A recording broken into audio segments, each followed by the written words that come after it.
the eyes of the world this week and focus of our world has been in Paris, Notre Dame. Some of you have seen pictures of it. You've heard the story.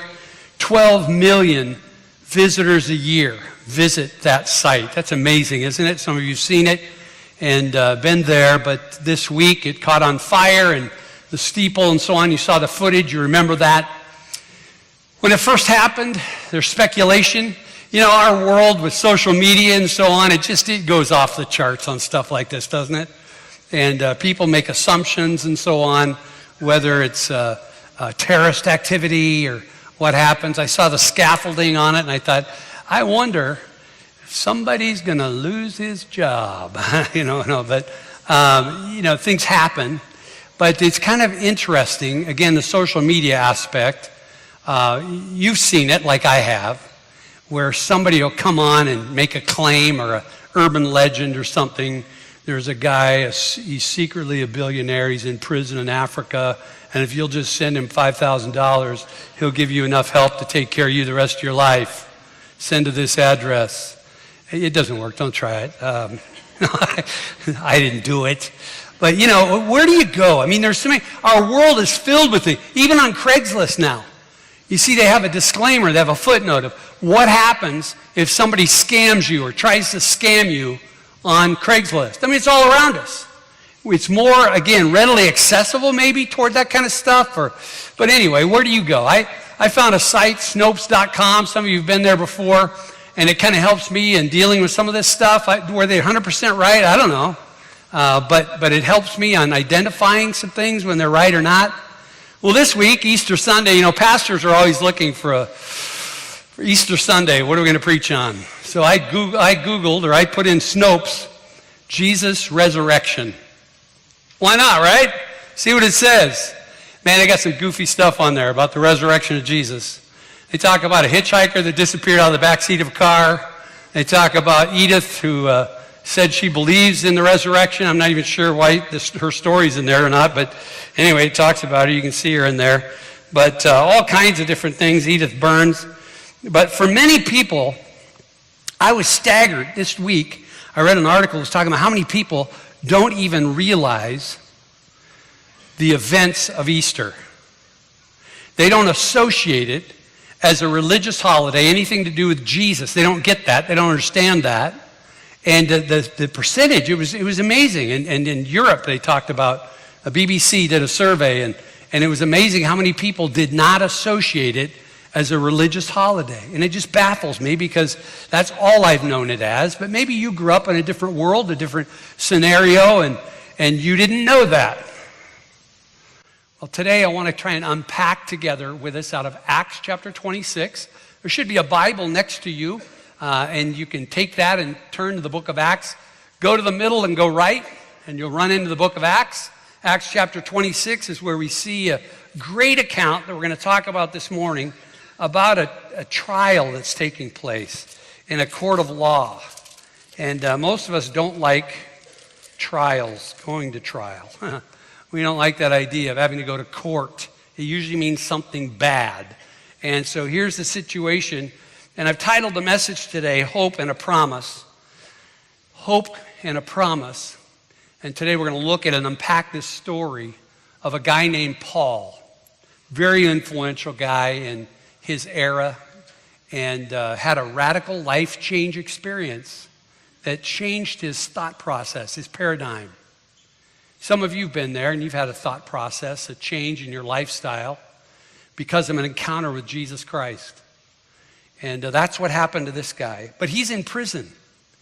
He's in prison for his belief that Jesus raised from the dead. Now, I doubt you've ever had to defend it in a court of law, your belief in Jesus, if indeed you're a believer in Christ. But he does. And here in Acts chapter 26, the story unfolds, and this historical document, verified by even a secular Jewish historian named Josephus, in Josephus' works, again, giving credibility to the story that believers just like us, just like you, just like me, who are meeting together around the world today to recall the accounts of this story. and the significance of this story and the events that transpired. Well, in a court of law, if you've been there, you know you have to start with the premise, and you start with your argument, and you put the foundational truths there, and you move beyond that. Here are two guys trying to figure out, is this a scam? This guy Paul, is this whole thing just a scam? Is it a hoax? Is this guy a poser? What's the deal on this thing? And so one of them Googled, Snopes.com, and said it's not here yet. But it's 60 A.D., that's the time frame. Okay, it's about 30 years after the events. So it's transpired, a little time has transpired. And there are two judges. There's a Roman judge, his name's Festus, and there's a Jewish judge, his name's Agrippa. Festus and Agrippa. Paul's crime is that he believes Jesus actually raised from the dead. That's his crime. That's what he's on trial for. And so he says, I'd like to speak for myself on it. And why is this? What's the significance of this being just 30 years after the death and resurrection of Jesus? Why is that important here? Why is that included here? One of the reasons is because 30 years, there were a lot of people that saw the event transpire that could verify it and say, hey, I saw it. It's the real deal. It wasn't made up. It's the real deal. And so that's important. We'll get to that in just a moment. But Paul's in prison. These guys are trying to figure it out. So follow with me in Acts chapter 26. Then Agrippa said to Paul, you have permission to speak for yourself. Now, it's not always a good idea to represent yourself in court. But Paul was an educated man. He would have been educated in like the Harvard of Jerusalem, if you will. He was at the feet of Gamaliel, and he was a Pharisee of Pharisees, they called him. He knew the law. He knew history. He was articulate. He was persistent. He was committed. That's the kind of guy this is, okay? So Paul motions with his hand and began his defense. King Agrippa, I consider myself fortunate to stand before you today as I make my defense against all the accusations of the Jews. Stop there for just a moment. He's not anti-Semitic. He's a Jew. He knows. He's familiar. They knew him. He's not making a claim against Jewish people. Today, that would be where somebody jump in and put something on social media. That guy's anti-Semitic. Don't vote for him. Whatever. So here he goes. And especially so because you're well acquainted with all the Jewish customs and controversies. Therefore, I beg you to listen to me patiently. The Jews all know the way I've lived ever since I was a child, from the beginning of my life in my own country and also in Jerusalem. They've known me for a long time and can testify, if they're willing, that according to the strictest sect of our religion, I lived as a Pharisee. And now it's because of my hope. It's because of my hope. I underlined that in my Bible. It's because of my hope in what God has promised our fathers that I'm on trial today. Stop there for just a minute. We'll pick it up in just a moment, a little further down. He says, I'm on trial today because of what was said 1,000 years ago, 700 years ago. That's why I'm here today.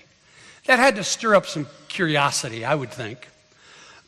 But quickly, I'm sure they thought back to the prophets in the Old Testament. They were very familiar with what the prophets had to say. And in Isaiah, there's specifically, you could look at it amazingly and see the connection as it's pointing toward this Messiah that would come and his life would be taken and he'd be resurrected. Here's the picture of Jesus, and he's making reference to that. So he's going to historical data, if you will. So here he is standing before these two guys, and his life is on the line, literally. And he's asking this question. Why does it sound to you like I'm crazy? Why do you think that it's a hoax?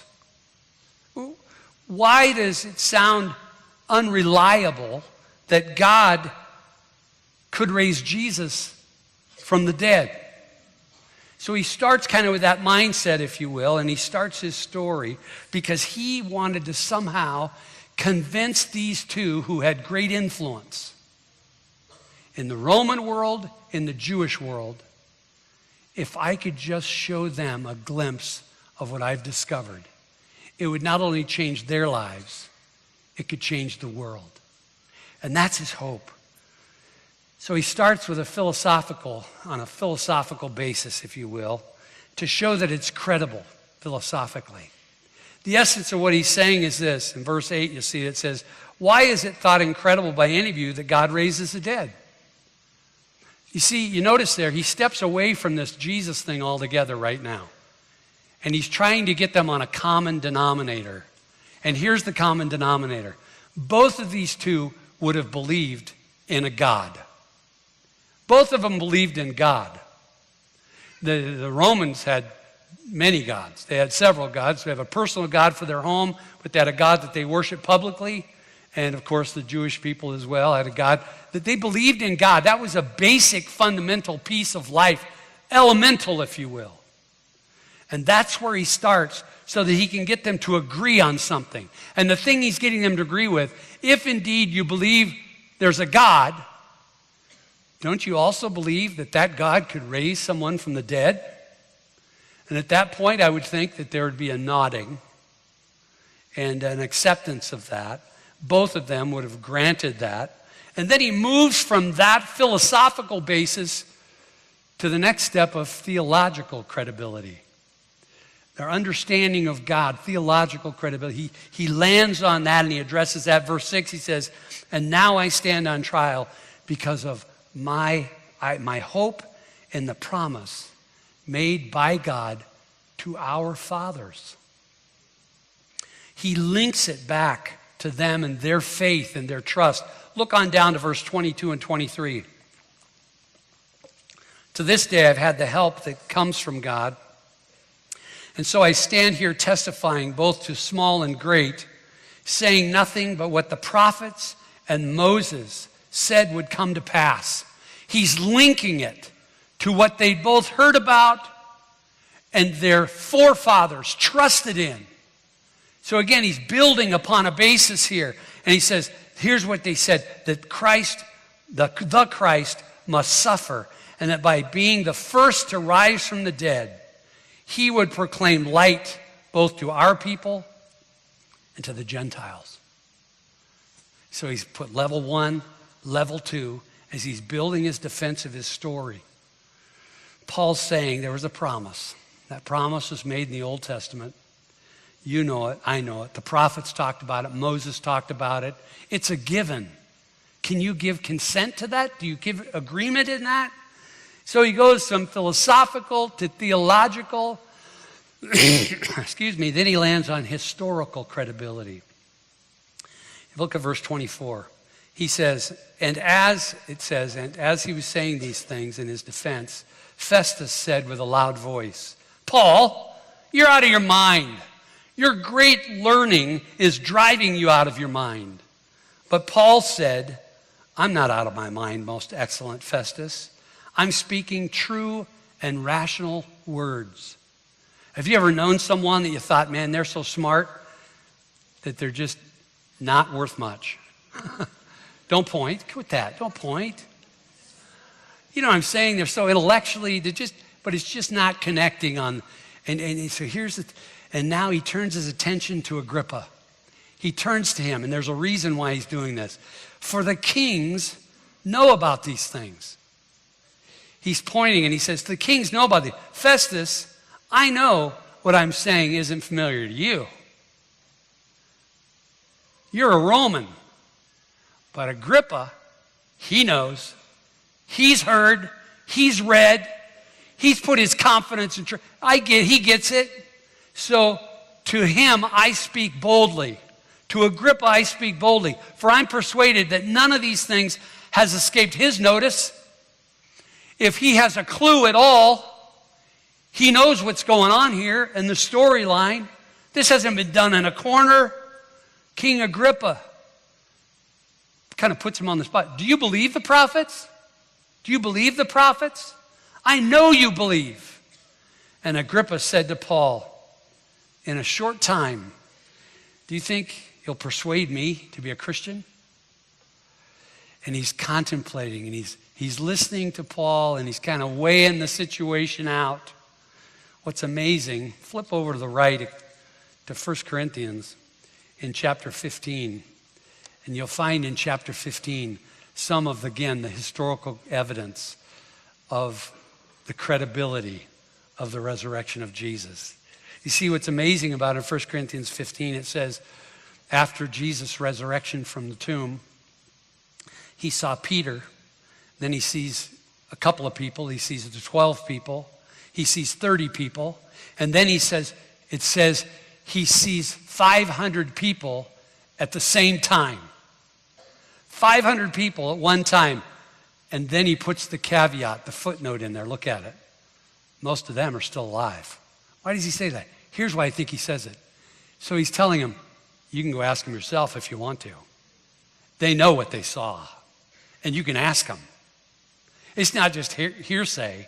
You can ask them. But let's look at this for just a moment. Now imagine we went to McGill's for lunch today. And it's a full house. Because you're all there, right? So we're at McGill's, and we hear that somebody on Thursday said they saw Jesus at McGill's eating some Cougar Gold mac and cheese. And he had purple and gold on it. It was a husky. No, I'm just kidding. And so, yeah. Imagine that happens. You know what you would think when you heard somebody said they saw Jesus there? They're going, that guy needs to go to Eastern Washington Hospital. He needs to be admitted. He's goofy. He's not, right? So then if you heard the same day, you heard somebody at work say, no kidding, I know 3 of my best friends. They were there and they saw him. Still you're going, you got some weird friends. I mean, I get that, so. But then you hear 30 people. And then everybody in the restaurant saw him. And it wasn't a guy named Jesus, it was Jesus. It was Jesus. They recognized him. In a court of law, you have to have an eyewitness to give credibility to the story. Sometimes 3 they require. But to have 30 or to have 500 eyewitnesses? Interestingly, Paul says, you can go ask them. You can go ask them yourself. They're still alive. Suddenly, all of a sudden, it moves from philosophical to theological, historical, and lands on a personal credibility. You see, Paul references it himself. Verse 4, look at that. My manner of life is known. People knew me. They went on Facebook. They know my story. They remember me from high school, whatever. And then he goes on to talk about verse 9. I myself was convinced that I ought to do many things to oppose the name of Jesus Christ. And he goes on and says, I not only opposed Jesus of Nazareth, I punished people. I punished people for their faith in him, for the followers of the way. I would chase him down, and I had permission. I could have him arrested and thrown in prison. And I did it well. I was one of the best, kind of a bounty hunter.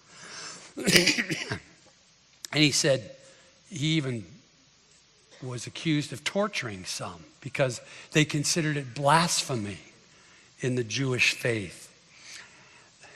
That guy, Paul, that guy is the same guy who's here now standing before a king, two emperor and a king. He's standing before him and he's defending this Jesus as resurrected from the dead. What changed? Why all of a sudden did he move from being a persecutor of people who follow Jesus to one who believes in it and is following Jesus and pointing people toward Jesus?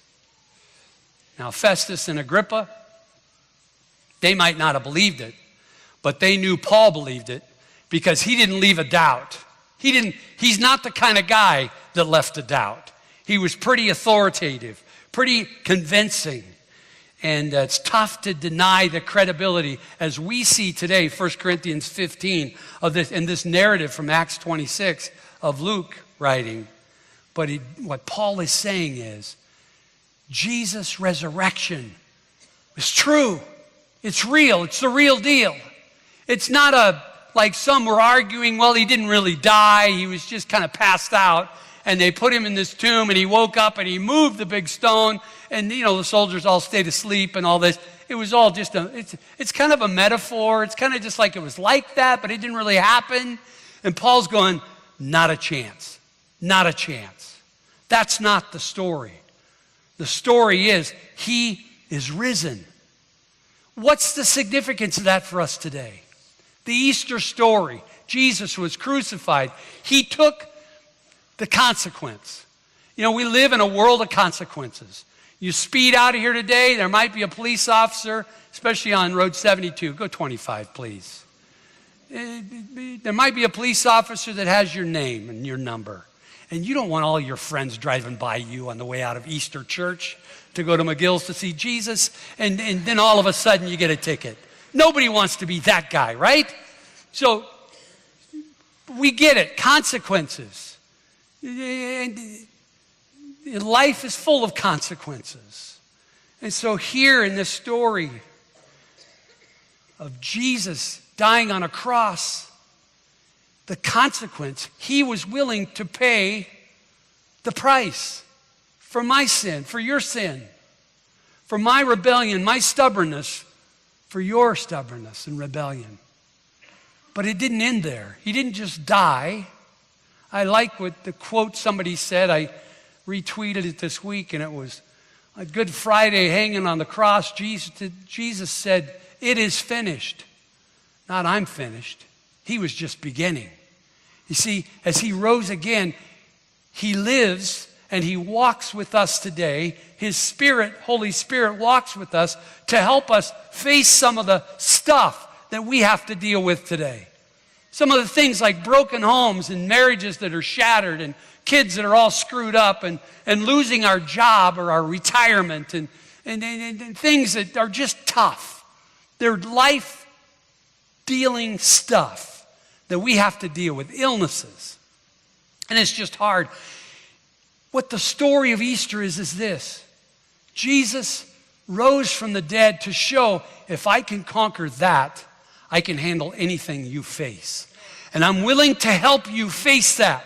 If you put your hand in my hand, it's not that you'll ever have to face it alone. Does it mean nothing bad will ever happen? You know what? Things happen.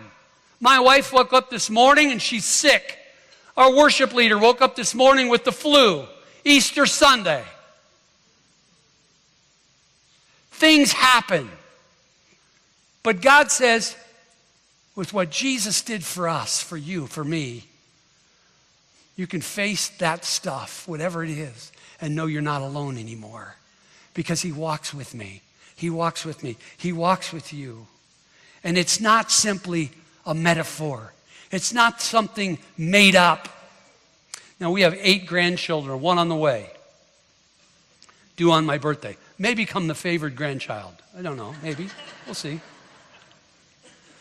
8 grandchildren. And you've seen kids, your grandkids, you've seen them. When they play the little games and they'll pretend they're playing house or something. And pretty soon you see the one little girl and she's putting in this is her cup, and she's putting, sound effects. Water in the cup, and she turns and hands it to her little brother, and he takes it and he sips it and he goes, "Good, more." And you get, more. Well, the 2-year-old comes over and he goes, "I want real water," right? I don't want this fake stuff. I want real water. I mean, I get it. I'm that guy. I want real water. And not this metaphorical stuff, not this fake stuff. That's what I want when it comes to my faith. I don't want a pretend God that didn't really send his son for me, that didn't really die on a cross, didn't really raise back to life. It's all just a story. That's not the kind of faith I want. I want to anchor my faith in the reality that there's a God who loves me enough that he wants me to catch a glimpse of that love. And so he demonstrated it by giving his very own son for the consequences of my sin. It's not metaphorical. I like what Scripture says. Paul says, if there's no resurrection from the dead, our faith is meaningless. Did you get that? If there's no resurrection from the dead, our faith is meaningless. What is it that changed this guy who persecuted people to now being a defender of faith in Jesus? What is it? What is it? He saw something different in Jesus. When his life intersected Jesus, he saw something that was different. He didn't see a guy hanging on a cross, cussing under his breath and shaking his head, yelling at the people, I'll get you. It wasn't one of anger and again, but it was a God who looked and said, Father, forgive them. They know not what they do. They don't get it yet. He had forgiveness. He spoke grace. He demonstrated. It's this Jesus, as you begin to look at his life and his story, you see not only grace and truth, but for forgiveness in his life, and gentleness and hope, patience, self-control. These were aspects of his life and his character, his lifestyle that he modeled. He lived in life. And Paul recognized as he weighed his life compared to that and the storyline there, and he said, I come up short every time. There's got to be more. And he had an interchange with Jesus that changed his world, changed his paradigm, changed his life, changed his character. That's why Paul could stand before a Jewish court. That's why he could stand before a Roman judge, and he could make this statement, this stance toward his faith. It's because something changed him.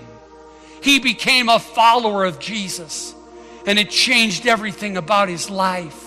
And those who'd known him before saw the change in his life. And I say this to you today. In this room today, there are people sitting near you. Some of them are your friends. Some of them are family members that maybe you came to church with them today. And you've watched their life. You saw them struggle with addiction. And you saw all of a sudden something change. Their story changed. They were going this way, and now they're going this way.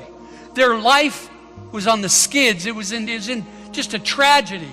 And all of a sudden there's hope again. You saw them in a situation where their marriage was broken and now it's mended. You saw them recover and you go, what's the difference in your life now? And maybe they shared with you the story, like Paul shared with them, about how I had an interchange with Jesus and he transformed my life. He changed my world. I'd love for you to experience that too. Maybe that's why they invited you today. Maybe their hope and their prayer is that hope, your hope, would be found in a promise made thousands of years ago. That Jesus would come into our world and change everything because he overcame death, hell, and the grave. You see, Christianity is a religion that says the thing we base our faith on, it's verifiable. It's not only philosophical. It's not only theological. It's not only historical. It's not only personal, but it's verifiable by the lives of people that you know, that I know, by all of these things, not only here, but in secular historians' work, giving credibility to the story. It's not simply a metaphor. We don't need metaphors to live our life by. About 2.5 years ago, our son Brent, our oldest, was in an automobile accident. The automobile accident, some of you remember. He's in the car on the left. He's in that car at that point. And he was taken to the hospital. We met them at the hospital. They put him in an induced coma. And they said, we don't know what will happen when he wakes up. We don't know if he'll be able to speak, which today he's preaching 3 Easter messages at his church in Richland. We don't know if he'll know your name. We just don't know if he'll wake up. The family gathered at the hospital at Cadlick. And I'm telling you this for real, folks. I didn't need a metaphorical God at that point. I needed to know I had a real Jesus I put my hope in. We put our hope in. And in the midst of having that hope, we had a peace settle over us as a family. Whatever happens, God, we know you're still God. We're asking for a miracle. But we trust you. We trust you. We didn't need a metaphor. We needed a real God that we knew we could trust. What does this do for us? What does it do for me? Here's what it does for me, and here's what I believe it'll do for you. It helps definitively our love for God, recognizing what he did for us. In light of what Jesus was willing to go through for you and for me, how could I not respond with gratitude? How could I not respond with love for him? Secondly, it affects our love for one another. All of a sudden, people become more important than just things and stuff. One time, Jesus was asked a question by some teachers of the law, and they said, what's the greatest commandment? They were hoping to pin Jesus down, to kind of get him in a corner, box in a box in. And he said, which is the greatest of all the commandments? And Jesus thought for a moment, and he said, love the Lord your God with all your heart, your mind, your soul. And the second is like it. Love your neighbor as yourself. Love God, love people. He just kind of simplified everything. And in doing so, if you look carefully at the 10 Commandments, 5 of them deal with loving God. And 5 of them deal with loving people. Interesting. In that simple moment, he tried to point people to the answer that would change their lives. And as we see and read in this book of Jesus' life, how he treated people, what he said, how he lived his life, it can inspire us, and hopefully it does inspire us to live our life in a similar way. How we treat people, our business ethics, our conversations, the way we treat our spouse, the way we raise our children. It has things to say about all of that if we're open to it. You see, our hope is based on a promise. Listen to the words of the song they're going to sing, and then I'll give some instructions. Hallelujah. Could I ask you to bow your heads with me for just a moment? I'm asking everyone in the auditorium to bow their heads for just a moment. The next few minutes, I want to just ask you to contemplate the message today. It might be a very familiar message. It might be a brand new message. But I ask you to ponder the significance of the message. Maybe you're here today and you recognize for the first time, it might be the 15th time, 50th time, I need that hope in my life. I need Jesus to walk with me as I face the stuff that I'm dealing with day in and day out. Jesus, I need your help. Today, in this audience, in this moment, I ask you to simply whisper a prayer as I'm going to pray for you in a moment. And if you reach out to him, I have every confidence that he'll answer your request to come into your heart and forgive you today. Father, thank you for this time this morning. Thank you for this time to look at your word and see what the timeless message you have to share with us. We're thankful for, Lord, that you raised from the dead to show us if you could conquer that, you can handle anything we have to deal with on a day-to-day basis. And Lord, there are some people standing in here today who are carrying some heavy stuff. They're carrying some big stuff. That some have come in today feeling overwhelmed. I don't know what I'm going to do. Father, I pray that right now in these moments, you'll reach to them and whisper their name. Remind them you're here. Let them know you're here. And as they reach out to you and say, Jesus, would you forgive me of my sin?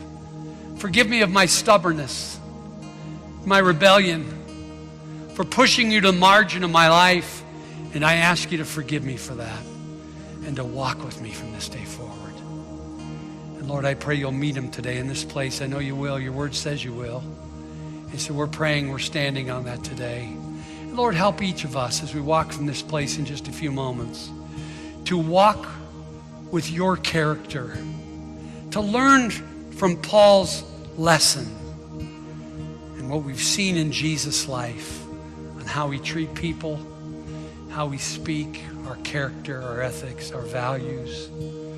We give ourselves to you again today. And we thank you in Jesus' name. Amen.